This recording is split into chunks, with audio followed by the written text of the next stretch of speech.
Alright,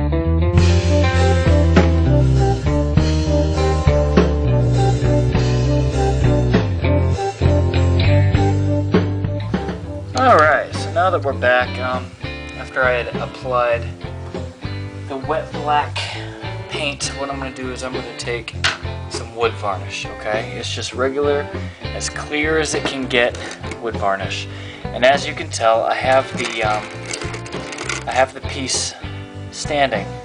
And the reason for that is so that gravity, again, will take its toll and sort of work its magic. Now what I like to use to apply this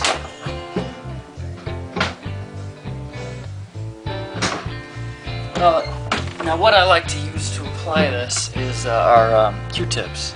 The reason I use Q-tips are because my brushes, I mean, they're going to get ruined. This stuff's hard to get out.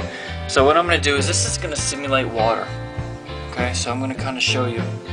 I'm going to start applying it in one spot.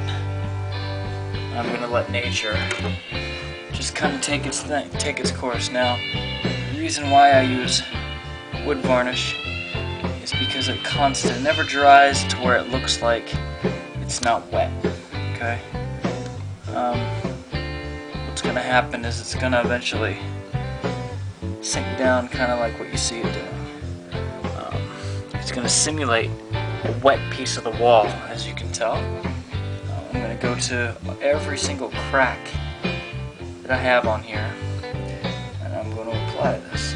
And then, of course, gravity is going to step in, make it look a lot more realistic. I'm not too sure.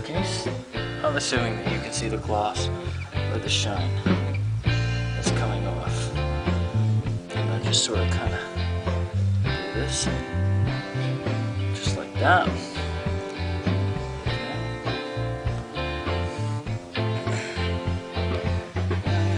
Anyway, so this is, at this part, this is how I create my piece. I'll show you later why it is that I do this. And then when I apply my fern to the wall, I'll show you.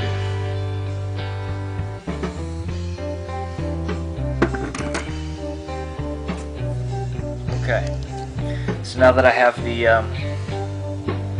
black water, the varnish to simulate water, I have what is called Java moss. Okay, Java moss is actually a live plant that I grow here in my house. I have it in a fish tank, and I've got quite a bit of it. And what I'm going to do is I'm going to simulate this to look like, obviously, vine growing up the wall.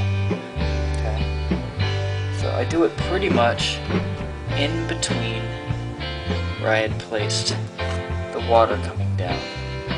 Okay, now you can do a ton of different stuff with this moss, okay? I find that if you string it out, it doesn't look very good. So the key to this is to kind of sort of keep it somewhat bunched together. Now, you're getting an idea of what it's roughly going to look like on the wall.